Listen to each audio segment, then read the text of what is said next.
abordar un tema que está en primera plana de la actualidad ceutí y que espero que podamos aportar algunas novedades, sobre todo también algo de lo que puede suceder en el futuro o cómo es posible afrontar esta situación que es realmente difícil. Voy a empezar por hacer una descripción muy rápida de la situación actual para que todos nos centremos en el asunto y luego ya podamos profundizar un poco más en el tema. En la frontera de Ceuta con Marruecos, de España con Marruecos, de la Unión Europea con Marruecos, tenemos algunos problemas.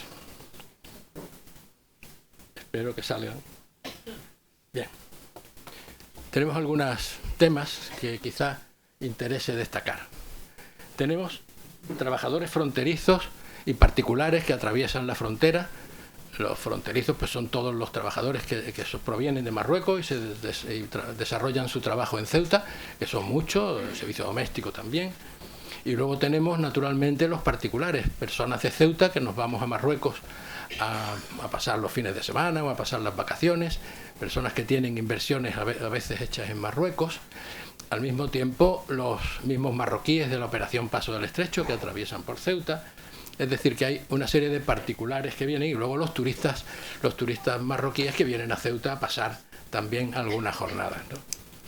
Y luego están esos porteadores que están ahora en el Candelero y los porteadores motorizados, que son los que realmente colapsan el tráfico para que ese turismo que viene de Marruecos o los mismos residentes en Ceuta que viajan allí, pues lo hagan con cierta dificultad, ¿no?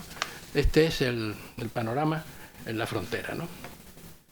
España no tiene una política fronteriza definida, va muchas veces a remolque de las decisiones que toma Marruecos y aplica a veces restricciones a la entrada de Marruecos a Ceuta, saltándose en ocasiones al Tratado de Schengen, que como sabéis establece que los naturales de la provincia de Tetuán pueden entrar libremente en Ceuta, y a veces se niega esa entrada en Ceuta a personas que vienen desde allí. Y yo mismo lo he denunciado y lo he dicho en la delegación del gobierno, que no se puede, o se sale uno del Tratado de Schengen, del acta final del Tratado de Schengen, o se debe seguir manteniendo esa postura hasta que no se cambie, ¿no? Marruecos, ¿qué alega? Marruecos alega perjuicios a su economía. Dice que el tráfico de porteadores, que son marroquíes, le genera una serie de problemas a la industria nacional. Y además incluso acusa de que lo que se le vende está fuera pasado de fecha, en fin, aducen una serie de razones por las cuales esas importaciones desde Ceuta les producen una serie de perjuicios. Y luego ha empezado a aplicar unas restricciones sin previo aviso, es decir, unas restricciones que han venido de pronto, y que se refiere incluso a pequeñas compras, es decir, que a veces una persona lleva una modesta caja de galletas y a lo mejor se la están quitando también, de manera que eso pues está creando una situación de desconcierto en la frontera, ¿no? Y no es nuevo el tema, lo digo porque muchos se están rasgando las vestiduras o preocupándose demasiado quizá en estos momentos, pero la situación no es nueva. Ya una vez por parte de Marruecos pusieron este tipo de restricciones en una campaña que ellos llamaron de saneamiento, hicieron una limpieza de problemas que tenían en la frontera, y en otra ocasión, en el 2003, un delegado del gobierno que se llama Luis Vicente Moro, pues impuso también unas restricciones por parte de España que hizo que reaccionaran muchos de los estamentos ceutíes, incluso la Confederación de Empresarios tuvo que intervenir, fue una temporada difícil, y también cerró el paso de Benzú, con lo cual quitó una de las posibilidades de tráfico que podíamos tener con los porteadores, ¿no? Esto se superó, por eso digo que a veces estas cosas son durante un tiempo solamente, pero bueno, esto nunca se sabe, ¿no? En estas ocasiones parecía que iba a ser para siempre, ¿no? Y entonces todo esto pues tiene unas consecuencias para el comercio mayorista y en general para la economía de Ceuta. Ha sido una decisión de pronto, que ha acogido a muchas personas con unos grandes stocks en sus almacenes. Ha habido suspensión de pedidos que se han acumulado en Algeciras, que se han canalizado hacia Melilla o hacia otros sitios, y han cogido grandes stocks en los almacenes de Ceuta. Por lo tanto, esto está produciendo unos graves perjuicios no solamente a los interesados, sino a la economía de Ceuta en general, ¿no? Y luego, desde el punto de vista marroquí, hay que decir que Tamuda Bey, que es le llaman ahora a la zona esa de la costa, de Kabila, Marina Esmir y todo eso, eso están sufriendo también las consecuencias de todo esto, porque hay muchos ceutíes que pasaban allí los fines de semana, que iban a los hoteles, que iban a los restaurantes. Los restaurantes de allí están desesperados, las tiendas lo mismo, las tiendas que comprábamos todos en ellas, pues yo hablo con mucha frecuencia con ellos y están muy preocupados porque han perdido la clientela que eran estas personas de Ceuta que iban allí a comprar, ¿no? Y luego están perdiendo pernoctaciones en esos grandes hoteles que han creado en esa zona.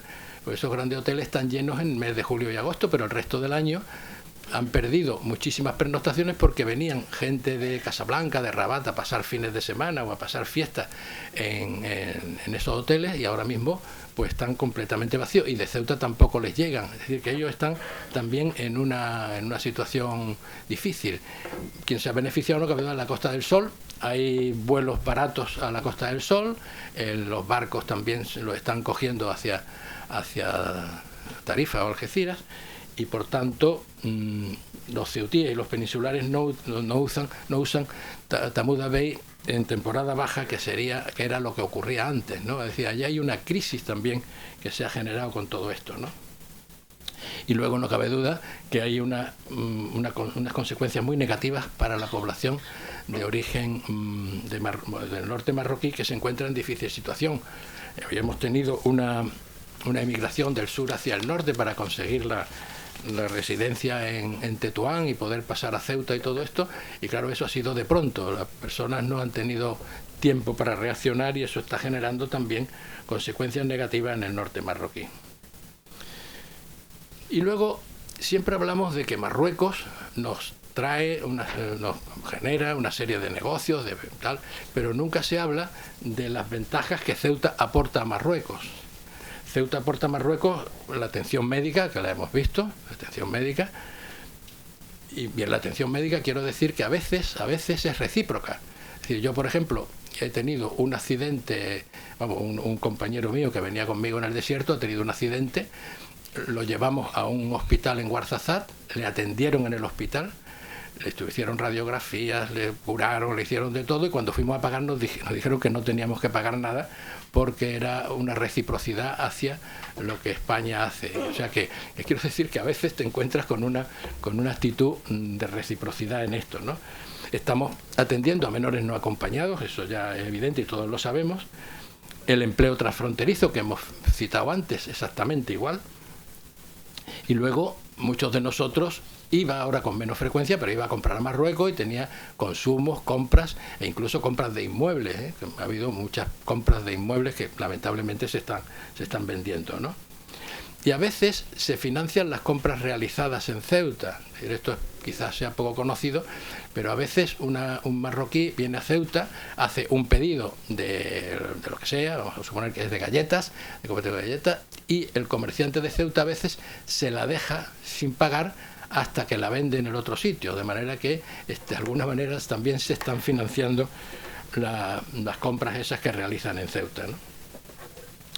Y luego hay una aportación también poco conocida, que es la operación Paso del Estrecho. Aquí hubo un delegado del gobierno que gestionó muy bien las relaciones con el norte de Marruecos mediante negociaciones que tuvo en Marruecos y todo eso, y también fue el que puso en marcha la colaboración en la operación Paso del Estrecho y garantizó a Marruecos el tránsito. De manera que la operación Paso del Estrecho es costosa y es algo que se hace en colaboración con Marruecos y permite que los emigrantes marroquíes viajen de Marruecos o regresen a Europa a través de Algeciras, naturalmente, y de Ceuta también. Eso es una aportación importante que España hace a Marruecos, ¿no? Pero España no valora eso. Nosotros no sabemos en qué cifras nos estamos moviendo en esa asistencia sanitaria, en esa atención a los menores. Todo eso no hay quien lo valore. No hay siquiera a efectos estadísticos y que haya una comunicación a Marruecos diciendo, oye, nosotros estamos aportando a Marruecos todos estos servicios que tienen un valor tanto, aunque luego eso lo tienen en la papelera, pero para que conste. Tampoco se hace eso. Y luego la ciudad de Ceuta recibe compensaciones, mientras que el comerciante en este momento, esos stocks que tiene, que los cuales ha pagado también el IPSI y los tiene ahí detenidos por estas circunstancias, el problema no le afecta a la ciudad autónoma, porque la ciudad autónoma le compensa, el gobierno, el Estado le compensa el IPSI, la diferencia del IPSI le compensa. Por tanto, no sale perjudicada en su ingreso y, en mi opinión, no se implica suficientemente en este problema.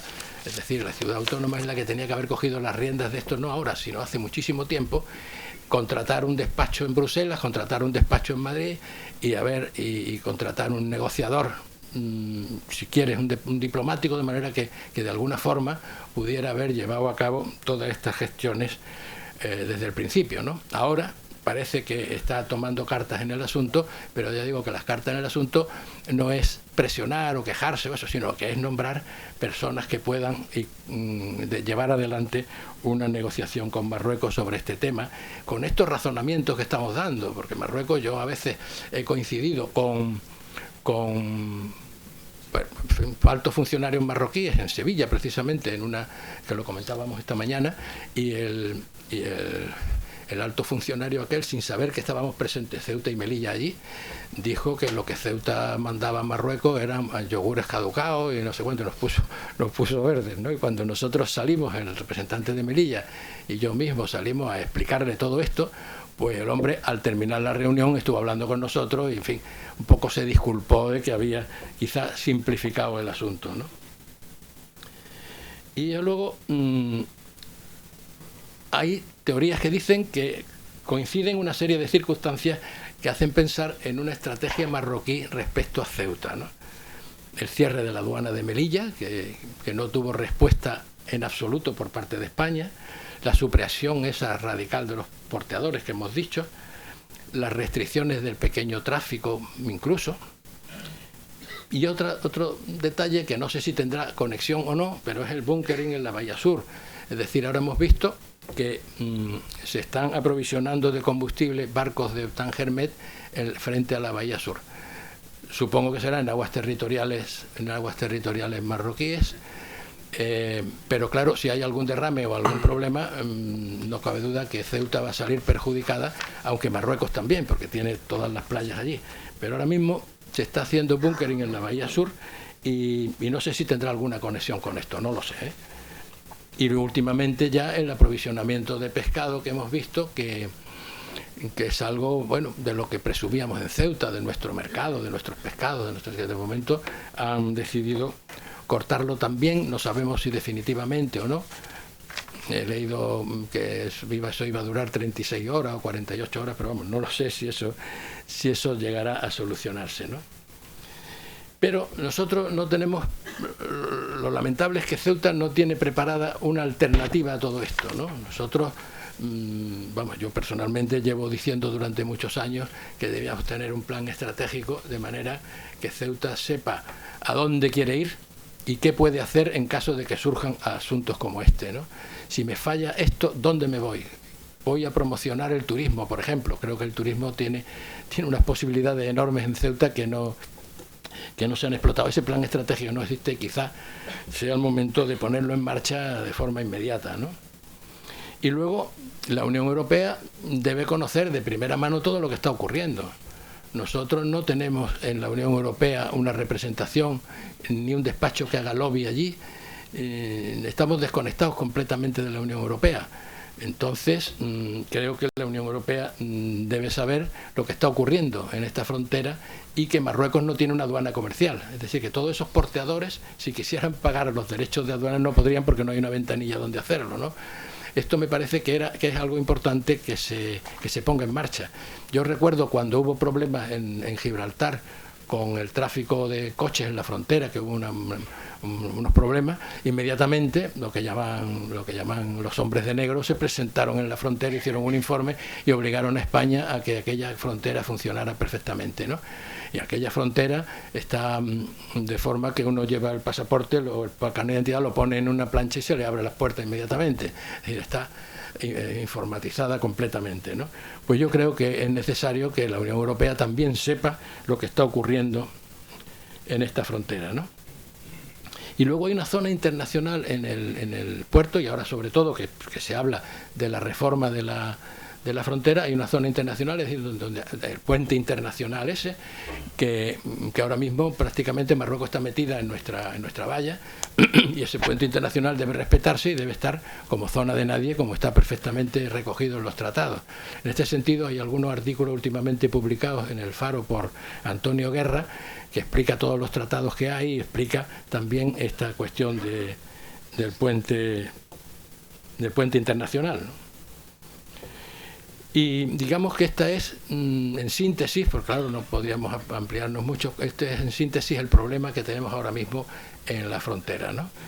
Y para completar esta cuestión, pues decidimos que había que traer a un especialista en la materia que pudiera también darnos una visión mucho más amplia que la que tenemos aquí, que muchas veces estamos encerrados en el problema y no vemos más allá de la frontera, aunque algunos procuramos movernos bastante por ahí. Pero creíamos que era bueno conocer opiniones que no fueran siempre las nuestras, ¿no? Y por eso hemos invitado esta tarde a Ignacio Zembrero, que nos acompaña y que, como todos sabemos, porque es persona muy conocida, aquí se le sigue sus artículos constantemente, es periodista y escritor, y se formó en el Instituto de Estudios Políticos de París y en la Fundación Nacional de Ciencias Políticas de París. Ya en su actividad profesional estuvo 30 años en el país, ¿no? 30 años. Un poco más incluso. Dedicado en gran medida al Magreb, es decir, que dentro de esos 30 años, muchísimo tiempo, estuvo en Marruecos y dedicado al Magreb y a la política exterior española en general, ¿no? Y luego, después de una corta etapa en El Mundo, actualmente es colaborador de El Confidencial y otros medios de París y Londres, así como La Sexta de televisión. De manera que está completamente al día en todos estos temas y además exponiéndolo en estos medios, ¿no? Y como autor escribió Vecinos Alejados, un libro de la relación de España con Marruecos, que, como comentábamos antes, nos hizo invitarle en aquella ocasión cuando se publicó ese libro, y también vino enseguida, aceptó la invitación y estuvimos discutiendo, yo creo. Discutiendo un poco, sí. Discutiendo un poco sobre el contenido del libro. Y posteriormente escribió La España de Alá, una obra sobre los musulmanes en España en el día de hoy, y además es prologuista del libro El Agente Oscuro, que lo tengo pendiente de comprar cuando lo he leído, en cuya introducción analiza el papel de los servicios secretos de España y Europa. De manera que creo que... De Marruecos. Los servicios secretos de Marruecos en España y en Europa, sí. Vale, de Marruecos en España y en Europa. Puntualización. Lo tenemos. Bueno, pues entonces lo leemos, ¿eh? Muy bien, pues ya sin más dilaciones le paso la palabra a Ignacio Zembrero. Bueno, pues muchas gracias por esta presentación, muchas gracias al Instituto de Estudios Ceutíes por esta invitación. La verdad es que, bueno, me alegro mucho de estar aquí porque es una oportunidad de volver a Ceuta, que siempre me gusta. Tengo poco que añadir después de lo que acabas de decir sobre la frontera. Yo creo que has descrito de forma exhaustiva los problemas de la frontera.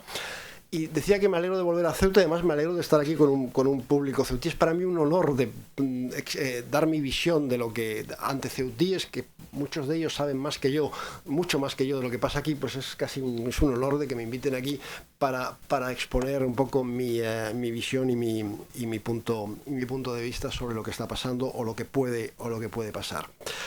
Bueno, echemos un poco la vista atrás y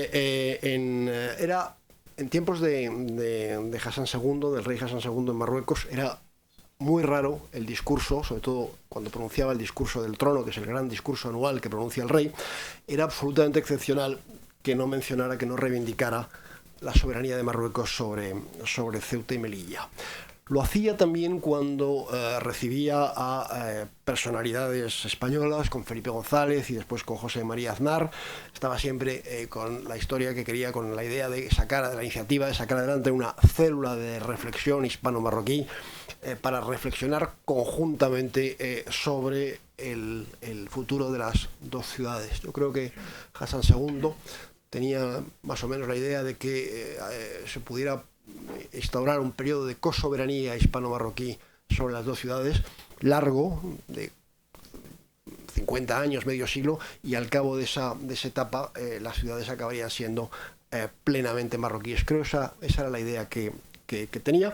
Felipe González no le tomó muy en serio, y Aznar fue más contundente, puesto que en el libro que publiqué en 2006 cuenta Aznar, dice: no tenía por qué discutir de dos ciudades españolas con el rey de Marruecos. También lo vuelve a contar en sus memorias. Pese a que Hassan II insistía mucho en Ceuta y Melilla, la verdad es que eran tiempos más fáciles en la frontera, había más fluidez, y el comercio típico, como lo llamáis aquí, los marroquíes lo llaman contrabando, pues no padecía demasiadas trabas. En 1999 fallece Hassan II, llega Mohamed VI al trono hace ahora ya casi 21 años, y Ceuta y Melilla desaparecen de los discursos del rey. Yo creo que se pueden contar casi con los dedos de una mano las menciones que ha habido a Ceuta y Melilla en los últimos 21 años por parte de altas autoridades marroquíes, y concretamente por parte del rey. Yo solamente recuerdo en público dos. Quizás alguno de vosotros se acuerde de alguna más, pero yo solamente recuerdo dos. Perejil, del año 2002. Ahí en el discurso del trono de finales de julio de 2002 sí menciona Ceuta y Melilla, y después lo hace en un comunicado del Palacio Real después de la visita de los reyes, de la primera y hasta la última visita de los reyes de España a Ceuta y Melilla. Creo que fue en 2007, fue las dos únicas veces que el rey ha mencionado Ceuta y Melilla. El gobierno marroquí, las máximas también lo han hecho en alguna ocasión. Lo hizo, por ejemplo, cuando Rodríguez Zapatero visitó las dos ciudades, y en alguna ocasión en el Parlamento, entre otras cosas, Abbas El Fassi, que fue primer ministro jefe del gobierno de Mohamed VI, hizo incluso en el Parlamento una comparación entre la situación en Palestina y la ocupación de Ceuta y Melilla, cosa que, en fin, yo entiendo que se puede reivindicar Ceuta y Melilla, pero hacer ese tipo de comparación es una enorme exageración. Y tengo constancia de ello, las autoridades marroquíes incluso han pedido a los partidos políticos que en las campañas electorales que se hacen omitan el tema de Ceuta y Melilla, y la verdad es que en general en las campañas apenas ha aflorado Ceuta y Melilla, ni siquiera en el entorno de las dos ciudades.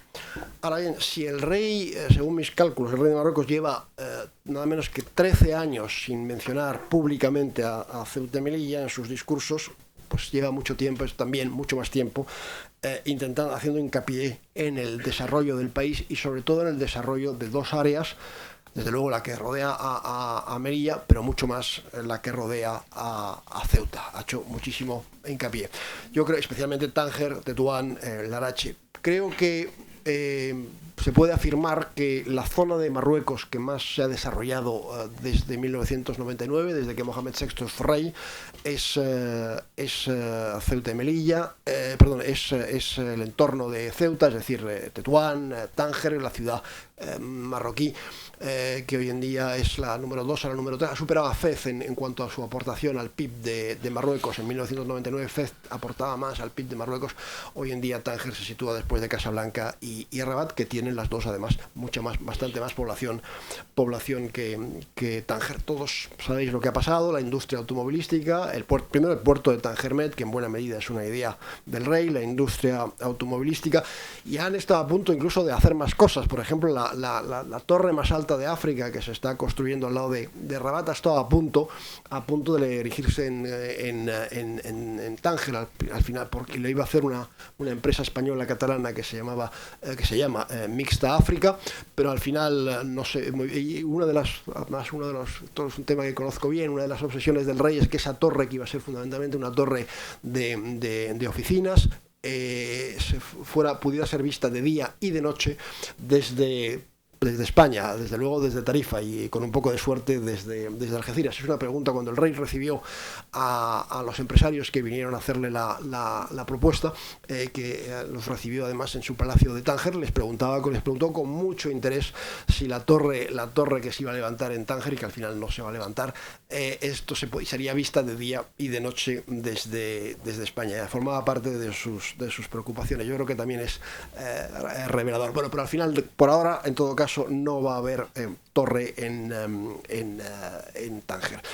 Bueno, hubo un tiempo en que no era un proscrito en Marruecos, ahora lo soy, yo diría desde hace aproximadamente una década o algo menos, pero bueno, he entrevistado al rey de Marruecos, he tenido bastante relación con la gente que de verdad manda, que no es el gobierno ni muchísimo menos, sino el entorno inmediato del rey, y sobre todo al que yo me atrevería a llamar al virrey, que es su consejero real, Fouad Ali El Hima, que es el hombre que de verdad lleva el país en todos los aspectos, excepto acaso en el de la seguridad. De la seguridad lo lleva Abdelatif Hamouchi. Bueno, y yo he escuchado, cuando se referían a Ceuta y Melilla, he escuchado con frecuencia la palabra parásitos, ciudades parásitos. Y también yo creo que en la mentalidad del rey hay que tener presente el hecho de que su padre, su abuelo, proclamó la independencia y consiguió la independencia de los dos protectorados que se convirtieron en el reino de Marruecos. Perdón, su abuelo, Mohamed V, el padre, Hassan II, conquistó o se adueñó del Sáhara, que es un territorio muy poco poblado, pero con una extensión que es más o menos la mitad de España, unos 260.000 kilómetros cuadrados, y yo creo que también al rey en el fondo le gustaría ampliar el territorio, acabar con las últimas reliquias coloniales, porque es así como ven a Ceuta y a Melilla. Pero eso no significa ni muchísimo menos, no se le pasa por la cabeza invadir las dos ciudades militarmente. Yo sé que aquí se asocia he escuchado varias veces antes de llegar a Ceuta, desde que he llegado a Ceuta, que se asocia con algunos de los problemas más recientes de Ceuta, con el auge de Vox y sobre todo con la colaboración que hoy en día Vox mantiene con el gobierno de la ciudad. Yo no creo en absoluto que sea así, y hay algunos amigos míos, españoles o no españoles, que de verdad conocen muy de cerca las relaciones hispano-marroquíes, y nadie piensa que el auge de Vox o la colaboración que pueda tener el gobierno del Partido Popular con Vox para aprobar los presupuestos suponga el menor problema para las autoridades marroquíes. Vox preocupará a Marruecos si se asoma algún día al gobierno de la nación, pero lo que haga en Ceuta yo diría que les da más o menos igual. Además, no se sostiene mucho el argumento de la reacción a Vox, porque cronológicamente los problemas empiezan mucho antes de que se produzca el acercamiento entre el Partido Popular y Vox. Yo diría, los problemas se agudizan a partir del 7 de octubre con el fin del comercio atípico, y también en esas mismas fechas la reactivación de esa circular que ya existía pero que la vuelven a poner en circulación, pidiendo a todos los funcionarios marroquíes que no vayan a hacer turismo, que no visiten las dos ciudades, ni siquiera si están en un viaje en tránsito hacia la península, hacia España, que no pasen por las dos ciudades. Lo que sí preocupa y mucho a las autoridades de Marruecos es Podemos. Y Podemos en el gobierno de la nación, mientras estuviera en la oposición o no fuera un partido de gobierno, tampoco les preocupaba, lo mismo que Vox, no les preocupaba. Ahora la presencia de Podemos y su larga trayectoria de apoyo a la causa saharaui, al independentismo saharaui, y más recientemente también a los rifeños, eso sí que es un motivo de preocupación, aunque queda claro que en el gobierno, todos los ministerios de Estado, todos los ministerios importantes, desde Asuntos Exteriores, exteriores, justicia y por supuesto interior no están ni van a estar en manos de Podemos. Bueno, decía antes que el rey tenía un empeño por desarrollar el norte del país, y eso marcaba también, era una forma suya de reconciliarse con un norte que había sido especialmente maltratado por su padre cuando era príncipe heredero, porque participó en la guerra, activamente en la guerra del Rif en el 58 contra la revuelta rifeña, eso antes de ser rey, y después cuando era rey. Hay que recordar que durante todo el reinado de Hassan II solo una vez estuvo en Tánger, fue de pasada, fue además para coger un barco, nunca visitó una de las ciudades más importantes de su reino. Y yo creo que Mohamed VI, con buenas intenciones, quería desarrollar el norte y quería, o por lo menos una parte del norte, porque el corazón del Rif mucho no se ha desarrollado, la verdad. Y quería desarrollar el norte y quería reconciliarse con esa parte de su país que su padre había tenido absolutamente abandonada. Durante 36 años fue Hassan II rey de Marruecos, y solamente una vez estuvo en Tánger, unas horas de paso para coger un barco fuerte.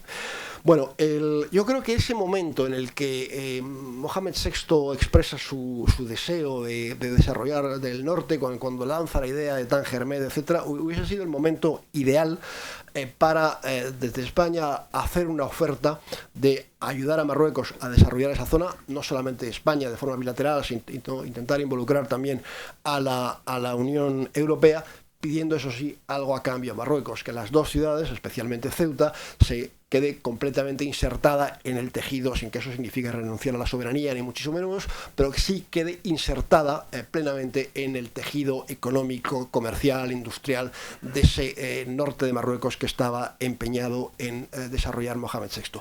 Eso no se hizo. Yo no estoy seguro tampoco que los marroquíes lo hubiesen aceptado, pero yo creo que en aquel momento por lo menos hubiesen escuchado con atención la propuesta, dado que ese desarrollo era una prioridad del rey. En todo caso, no se hizo. Gobernaba entonces José María Aznar, y la verdad es que mucha sensibilidad por estos temas y por el vecino del sur no tenía, y no se hizo, y ahí yo creo que se desaprovechó una oportunidad de haber hecho una apuesta que quizás hubiese salido bien sobre todo para Ceuta y para Melilla, pero sobre todo para Ceuta. Cuando Mohamed VI opta por hacer esa apuesta suya de desarrollar el norte, no creo que en ningún momento tuviera en mente asfixiar o ahogar económicamente a Ceuta y Melilla, como sí está sucediendo desde hace algo más de año y medio. Yo creo que no se diseñó una estrategia a largo plazo en el Palacio Real de Rabat, ni muchísimo menos. Yo creo que además había un gran desconocimiento de lo que era Ceuta y Melilla. Hablaban de ciudades parásitos. Voy a revelar una conversación que tuve en 2006, poco antes de publicar mi primer libro, El Vecinos Alejados, con el que era entonces Tayeb Fasifiri, consejero real. Era una época, en la que yo me tenía muy fácil acceso a todos aquellos que estaban en el entorno inmediato del rey, aquellos que de verdad ostentan el poder en Marruecos, incluido Fouad Ariel Hima. Y en el invierno a principios de 2006 tuve una conversación en el despacho a solas con Tayeb Fasifiri, ministro de Asuntos Exteriores, repito, consejero real, y no sabía que en Melilla había una aduana comercial y en Ceuta no. Yo se lo tuve que explicar y explicar las diferencias. Eso da también una idea del desconocimiento que había y que hay en cierta medida en Rabat sobre estos temas, como también lo hay en paralelo en Madrid. Y en última instancia, además, en Marruecos las decisiones importantes se toman en un círculo muy, muy reducido de poder, y ni siquiera el gobierno tiene por qué tener conocimiento. Desde luego, no el conjunto del gobierno, no el primer ministro. Y eso explica, por ejemplo, que hace unas semanas el que es el ministro de Cultura y portavoz del gobierno, Hassan Abiyaba, haya dicho al término de la reunión del gobierno, en un jueves, yo creo que fue hace 4 semanas, dijo que el comercio típico, el contrabando, como ellos lo llaman, se iba a reanudar en breve, y no se ha reanudado, porque en definitiva los periodistas le hacen preguntas, no sabe qué contestar e improvisa porque tampoco se atreve a decir no sé lo que va a pasar, porque demostraría que no tiene información. Improvisa, pero improvisa sin tener conocimiento, sin saber, y por tanto eso lleva a respuestas arriesgadas. algunos de los periodistas españoles que hoy en día viven en Rabat han intentado por activa y por pasiva hablar con alguien de lo que está pasando en Ceuta, que algún funcionario, alto funcionario, que algún ministro, que algún miembro del gobierno les explique qué es lo que, desde su punto de vista, qué es lo que está pasando.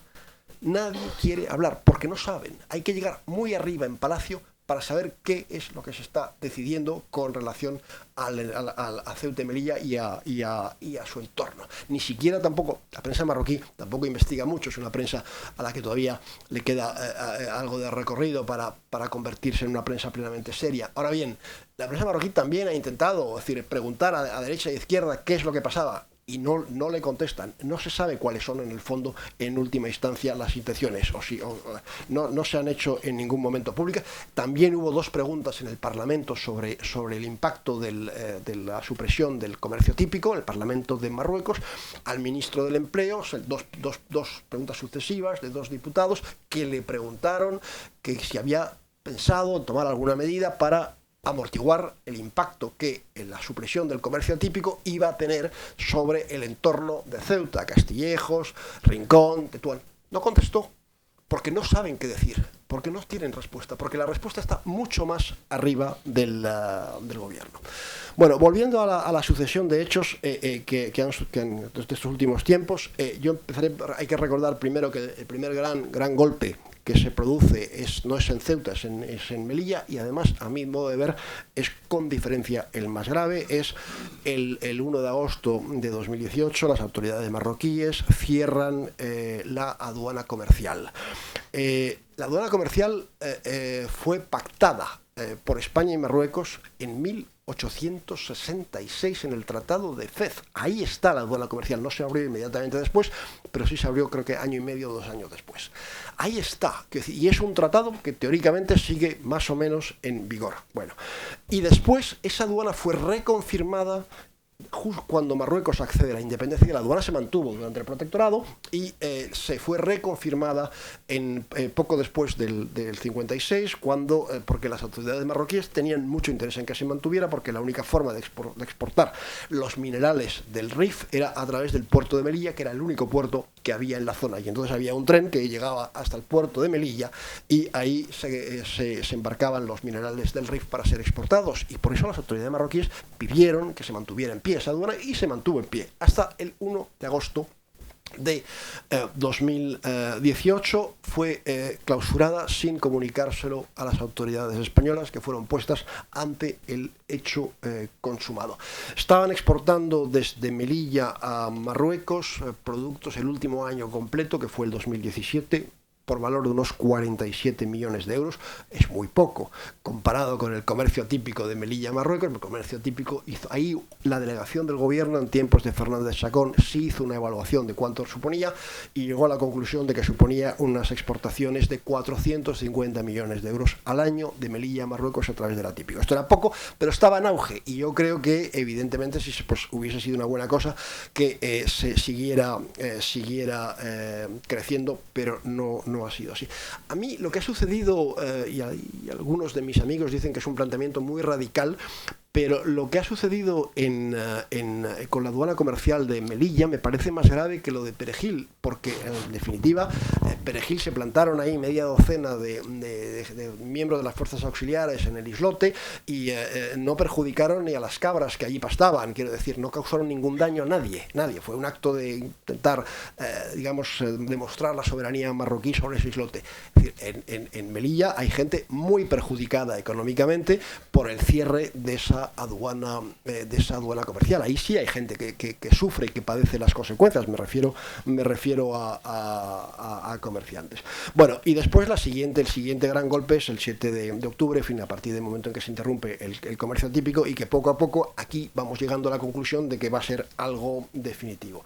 La verdad, es que a mí no se me pasó en ningún momento por la cabeza que Marruecos iba a hacer esto de esta manera. Es decir, yo pretendo saber algo de Marruecos, conozco bien, he tenido mucho trato, pero en fin, con las máximas autoridades marroquíes, pero la verdad es que nunca se me pasó por la cabeza que fuera a hacer esto.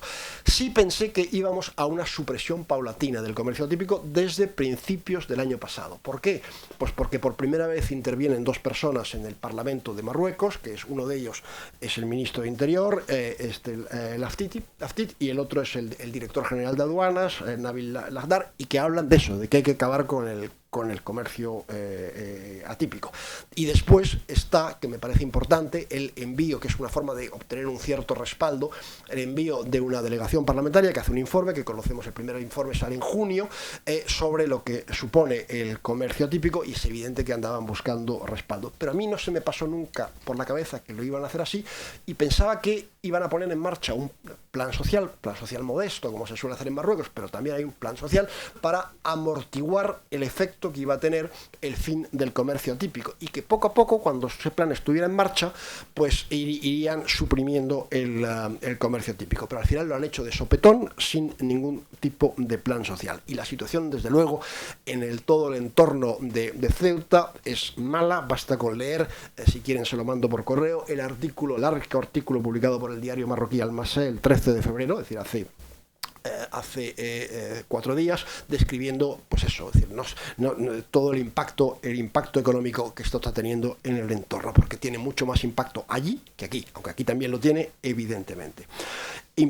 Pero hasta ahora ese impacto económico no se ha trasladado en protestas, no se ha trasladado en gente en la calle, no se ha trasladado en manifestaciones. Lo único que hemos visto es un mayor despliegue, sobre todo en Tetuán, de antidisturbios, y con eso ha bastado.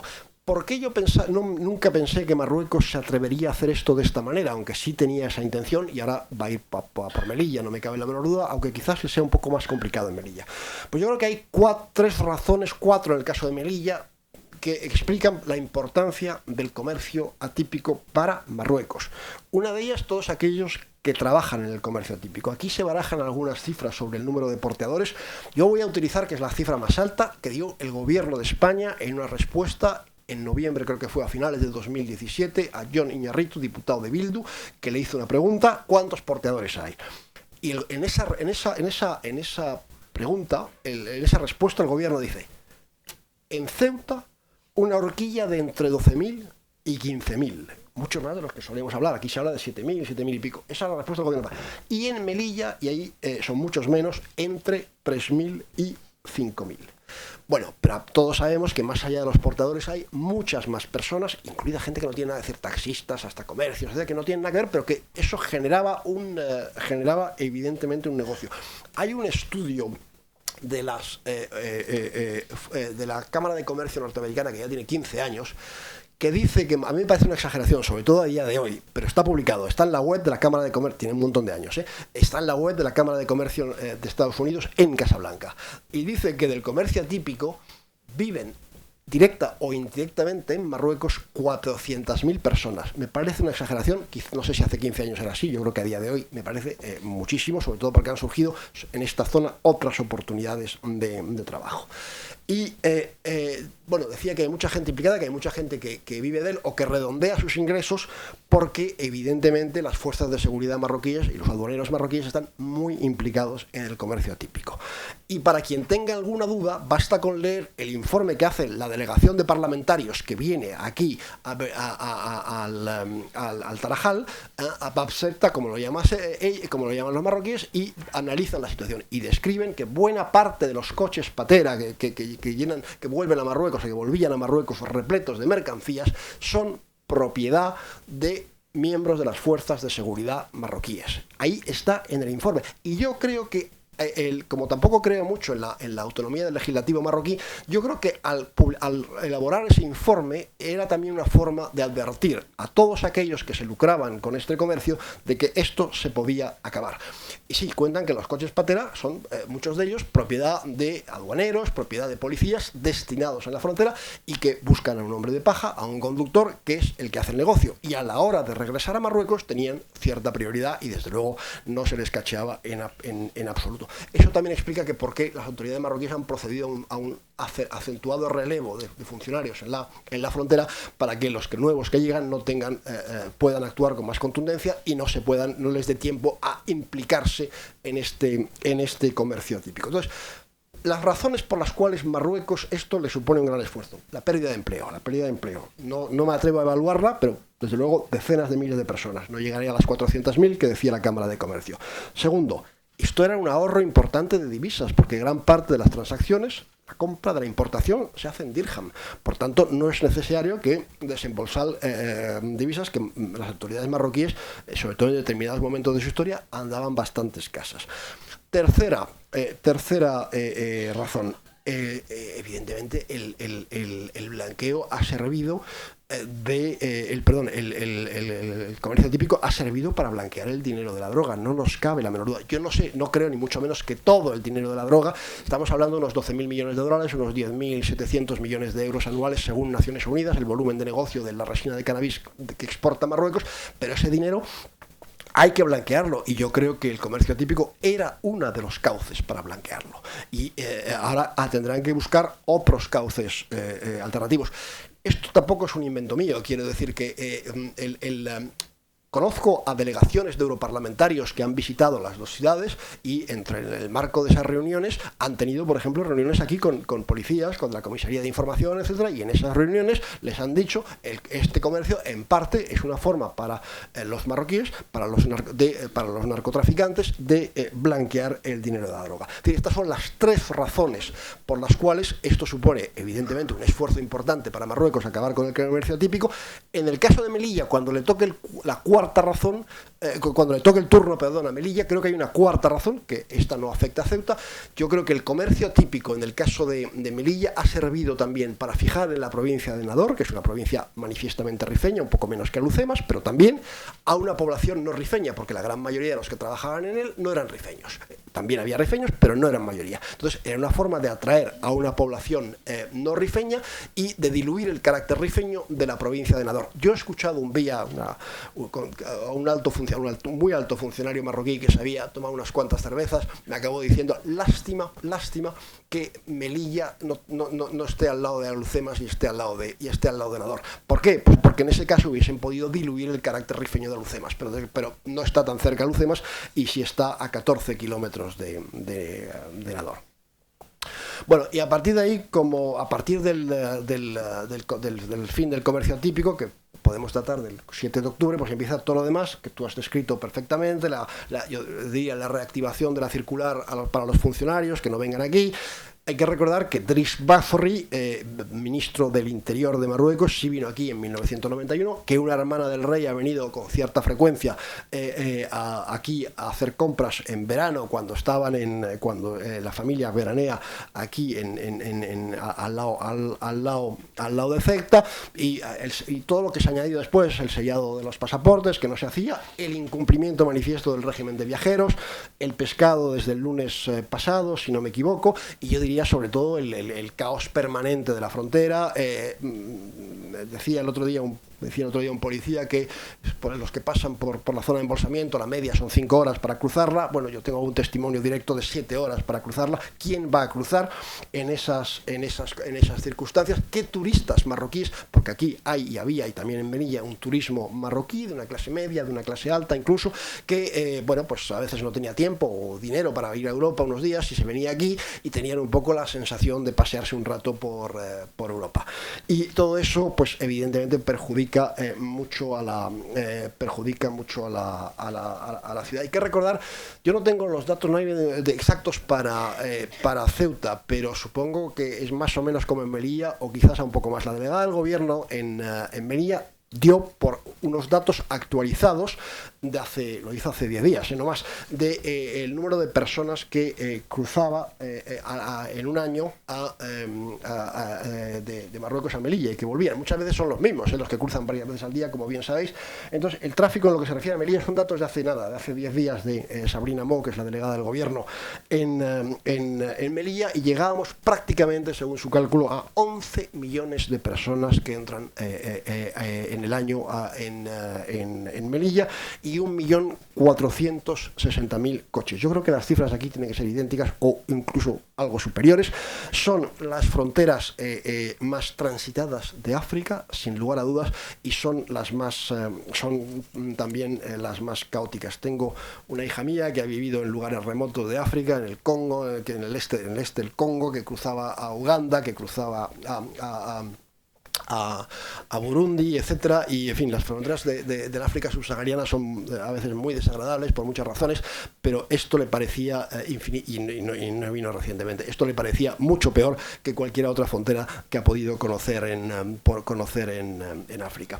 Yo me atrevería a decir que todo esto, y ahora vamos a hacer un poco de, va a ir a peor, o desde luego no va a mejorar, mientras no se produzca una reacción del gobierno central, y no la hay hoy en día con el PSOE en el gobierno, como tampoco creo que la hubiera habido si el PP estuviera en el gobierno en Madrid.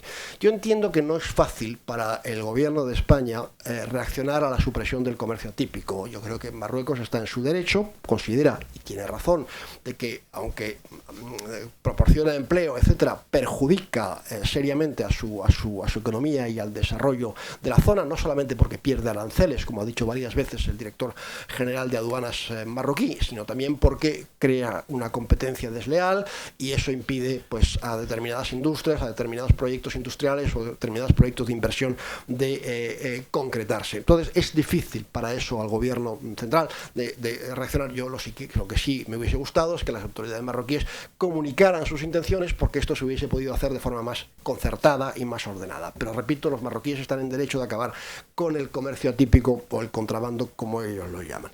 Ahora bien, en lo que se refiere a la aduana comercial de Melilla, la no reacción del gobierno de España me parece incomprensible, porque además ahí, repito, hay una base legal, hay más de siglo y medio de existencia y sin embargo no se produjo ningún tipo de reacción. No se llamó a consultas al embajador de Marruecos, no se convocó al embajador de Marruecos, no se llamó a consultas al embajador de España en Rabat, no pasó absolutamente nada. Borrell tardó mucho, pero algún día, cuando era ministro de Asuntos Exteriores, nos contó que se había creado un grupo de trabajo que se ha reunido 2 veces y no se va a volver a reunir, yo creo, y las autoridades españolas dan esa aduana por perdida. Cuidado, por perdida en un sentido, en la dirección importante, que es las exportaciones, 47 millones de Melilla a Marruecos. En la otra dirección sigue funcionando, es decir, se pueden exportar desde Marruecos a Melilla, que se exportan fundamentalmente algunos productos alimenticios y sobre todo materiales de construcción, que son más baratos en Marruecos que en la península. Estamos hablando de unas exportaciones de Marruecos a Melilla de algo más de 2 millones de euros al año. Eso sí sigue funcionando porque España no lo ha cerrado. Bueno, pero es que no hay reacción con la aduana comercial y no hay reacción con nada, con nada. Es decir, hemos visto que Marruecos ha aprobado en su Cámara de Representantes 2 leyes sobre sus aguas, una sobre aguas territoriales y otra sobre la zona económica exclusiva. Eso se solapa la zona económica exclusiva con la de Canarias, o con las, mejor dicho, aquí no están aprobadas, aquí hay un deseo trasladado de Naciones Unidas de ampliar la zona económica exclusiva de España en el archipiélago de Canarias. Bueno, Marruecos, pero España no ha aprobado ninguna ley. Las autoridades marroquíes, el Parlamento ha aprobado 2 leyes y tampoco veo que haya habido ningún tipo de reacción por parte de las autoridades españolas. Mauritania, que también está afectado, sí ha reaccionado. Mauritania se ha quejado a su manera, de forma un poco extraña, pero se ha quejado ante Marruecos de que también invadía sus aguas. Pues aquí no ha habido ningún tipo de reacción. Por cierto, tú te quejabas antes del búnkering en Bahía Sur, aquí al lado. Estas leyes que ha aprobado Marruecos no solamente se solapan con las aguas de Canarias, sino que también siguen sin reconocer aguas territoriales a Ceuta y a Melilla. Por tanto, el búnkering es en aguas marroquíes, no en aguas ceutíes. No, eso yo lo he dicho, en aguas marroquíes. En aguas marroquíes. No, pero es que en teoría no reconocen aguas. Otra cosa es que después en la práctica no las patrulleras marroquíes no atraquen directamente en el puerto de Ceuta, pero no reconocen aguas territoriales ni a Ceuta ni a Melilla. Pero es que estoy hablando de las aguas territoriales, de la aduana comercial, pero podría citar otros muchos ejemplos que ya no tienen nada que ver con esto. Un ejemplo que a mí me llama la atención, por ejemplo, en febrero de 2015, el diario El Mundo publicó que Nadia Halfi, que era entonces la esposa, bueno, sigue siéndolo, del embajador de España en la India que había tenido diversos cargos en el Partido Popular, Gustavo de Arístegui. Nadia Halfi era una agente estrecha colaboradora de los servicios marroquíes, y lo publicó con un montón de documentos, quiero decir, no fue una ocurrencia del periodista, que era yo el que lo firmaba, sino con un montón de documentos que habían salido a la luz, nunca desmentidos por las autoridades marroquíes. Y aquí no pasó nada, quiero decir, no se abrió una investigación, nada. Y yo recuerdo, dos periodistas indios me contactaron porque querían preguntar, estaba entonces Nadia Al-Halfi, su esposo, el embajador de España, en Nueva Delhi, en la India, y me llamaron dos periodistas indios diciendo: estamos llamando al Ministerio de Asuntos Exteriores de España para saber si van a reaccionar, porque se ha descubierto que esta mujer es un agente de la inteligencia marroquí, o ha sido un agente de la inteligencia marroquí. ¿Va a haber algún tipo? Y no nos cogen el teléfono, nos dicen que no tienen nada que decir sobre este asunto. Es difícil de comprender que tampoco sobre esto se produzca ninguna reacción.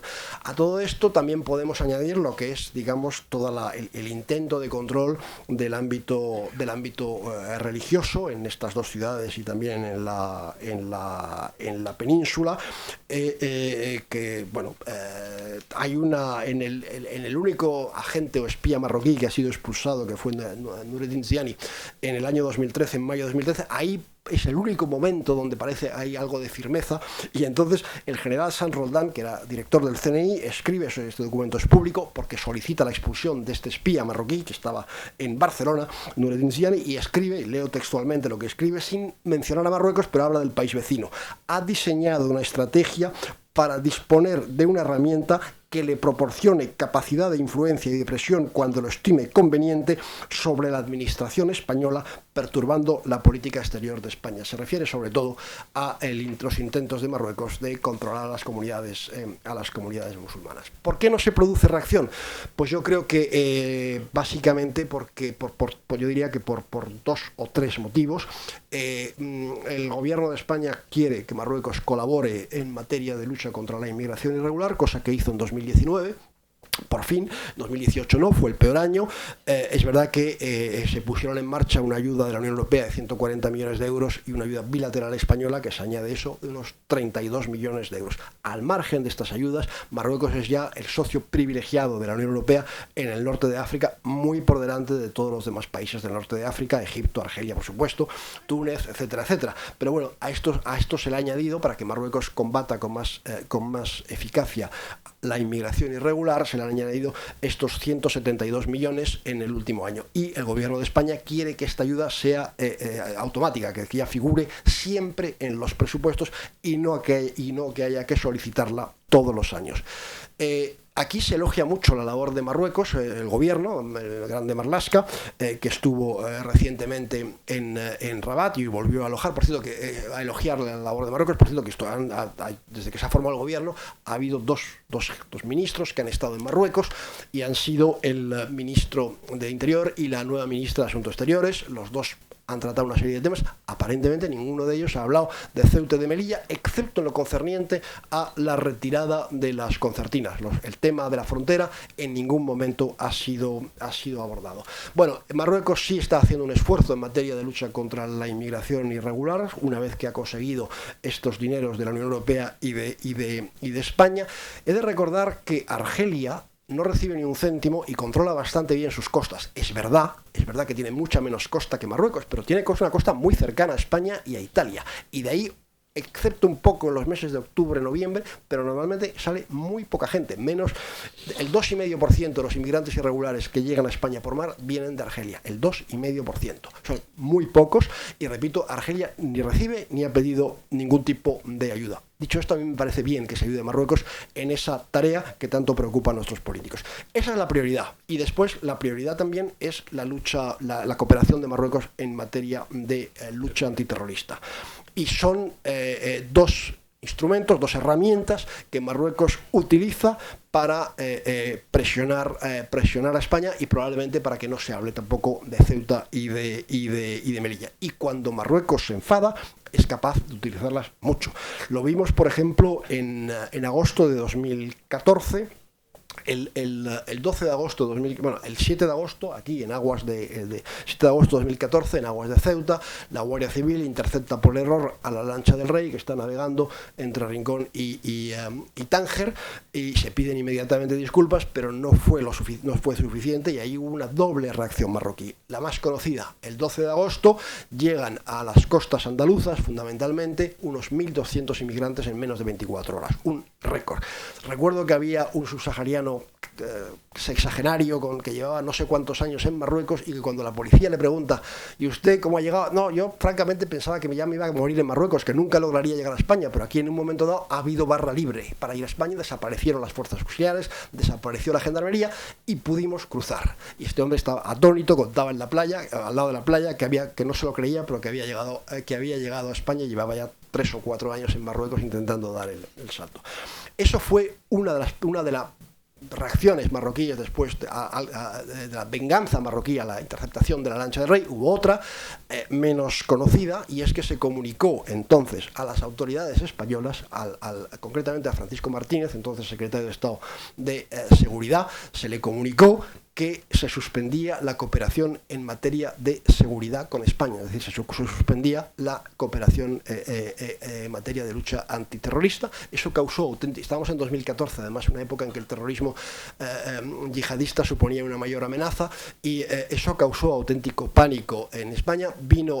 Se presentaron todo tipo de disculpas, vino el ministro del Interior aquí a Tetuán a disculparse en persona, y sobre todo, lo más importante, es que el que era entonces jefe de gabinete de Fernández Díaz, del ministro de Interior, que se llamaba Javier Combe, y un teniente general de la Guardia Civil, se fueron a Rabat con un informe que se habían inventado, porque no era del todo, es decir, que algunas de las cosas que ahí decían no se correspondían con la realidad, en el que asumían toda la responsabilidad del grave error de la Guardia Civil, y además anunciaban la destitución del que era entonces el teniente coronel que estaba aquí al frente de la comandancia, Antonio López García, que fue inmediatamente destinado en agosto de 2014 a Sevilla. Y gracias a eso se restableció bastante rápidamente la cooperación en materia de seguridad.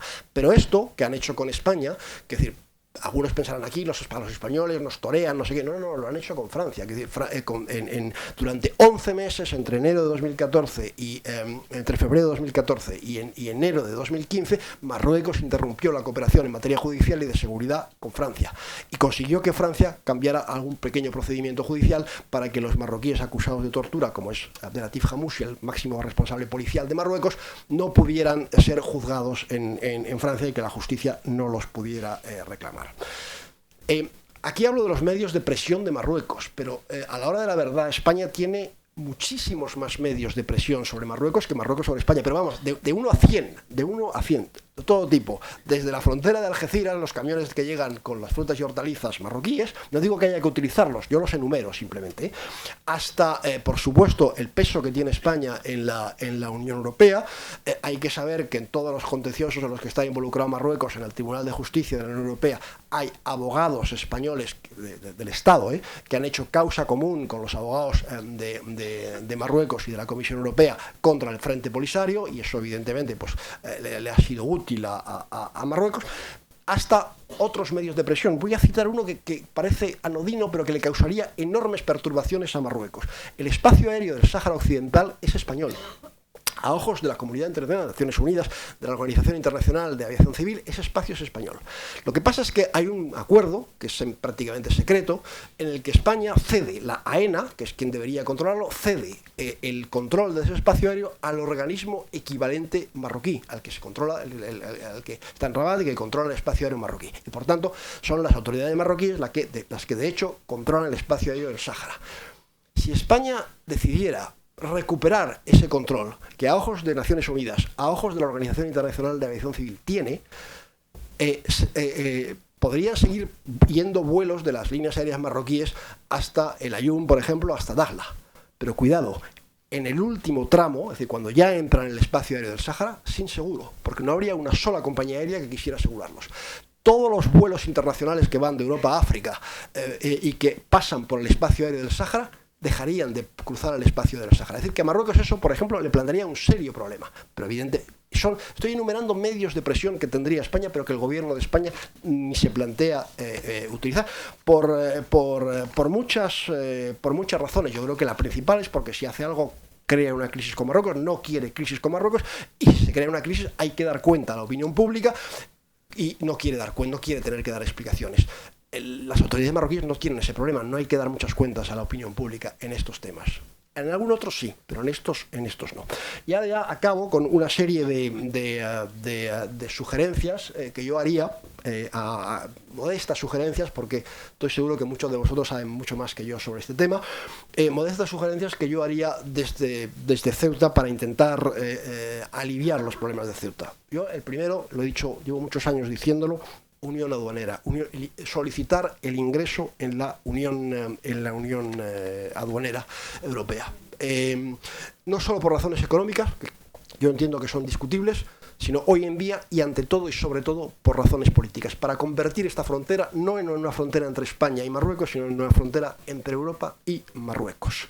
Y también creo que en ningún momento las autoridades del gobierno de Madrid tuvieran mucho entusiasmo en tramitar esto, porque esto lo tendrían que tramitar en Bruselas, pero si se pide aquí, yo creo que es muy difícil que el gobierno de Madrid no lo tramite. Quiero recordar aquí la visita de Íñigo Méndez de Vigo en 2013, cuando era secretario de Estado para la Unión Europea en el gobierno de Mariano Rajoy, que dejó claramente, en todas las declaraciones que hizo la prensa, puso claramente de manifiesto su nulo interés porque Ceuta ingrese en la Unión Aduanera. El ingreso evidentemente supondría problemas con Marruecos, porque es reforzar el carácter europeo de la ciudad, y eso a Marruecos no le gusta. Y es, ante todo, repito, por motivos políticos por los que debe estar en la Unión Aduanera. Después, a mí, la verdad es que yo veo muchos problemas en Ceuta y en Melilla, pero no veo mucha movilización. Es algo que me llama la atención. No veo movilización en la calle, no veo movilización en las redes sociales, que son tan o más importantes hoy en día que en la calle, y yo creo que para hacerse oír hay que hacer mucho ruido. Yo creo que hay que denunciar la situación en Twitter, en Facebook, denunciar los atropellos, y a ser posible en varios idiomas, incluido en inglés, por supuesto, y el árabe. ¿Por qué el árabe? Pues yo creo que el árabe es importante porque hay que dirigirse también a la opinión pública marroquí, por un lado, y en conjunto a la opinión pública en general del mundo árabe, porque aquí Marruecos considera que los ceutíes musulmanes o de tradición musulmana son ciudadanos o son súbditos del rey. Y son víctimas de una ocupación.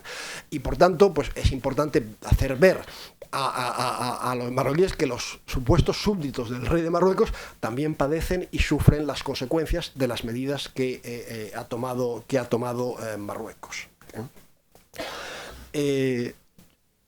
Yo también creo que si esta ciudad fuera más multicultural, no solamente en el lenguaje, en la doctrina oficial, sino en la realidad, si esa mitad de la población musulmana tuviera una mayor representación institucional en el gobierno de la ciudad, en las instituciones, etcétera, pues creo que también sería todavía más difícil de explicar, sería más fácil llegar a la opinión pública, no a la española, si digo más allá de las fronteras de España, sería más fácil presentarse como un modelo, como una referencia, y sería de nuevo más difícil explicar a los marroquíes por qué a Ceuta y a Melilla se les somete a este régimen. Luego digo que hay que hacer mucho ruido, que los musulmanes o aquellos que son de tradición musulmana deben ser un poco protagonistas de ese ruido.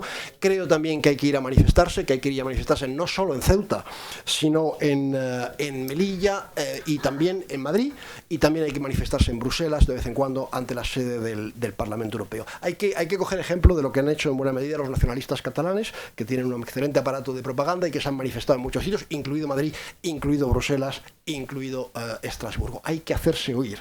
Quien no llora no mama. Y lo que también creo es que habría que estudiar las posibilidades de tener algún tipo de actuación judicial. Yo no soy jurista, pero bueno, se puede intentar por varias vías, porque Marruecos incumple el régimen de viajeros. régimen internacionalmente reconocido, es una excepción, quizás también porque hay un cierto atropello de los derechos humanos, muy limitado, no es grave, pero cuando se pasa 7 horas en la frontera para cruzar, en una frontera que debería ser de la Unión Europea, pues yo creo que hay algunos motivos serios de queja. Aquí hay que aspirar a que las fronteras de Ceuta y Melilla sean como eran las fronteras de España antes de que España ingresara, las fronteras de España con Portugal o con Francia, antes de que España ingresara en la Unión Europea. Yo creo que ese tiene que ser el objetivo.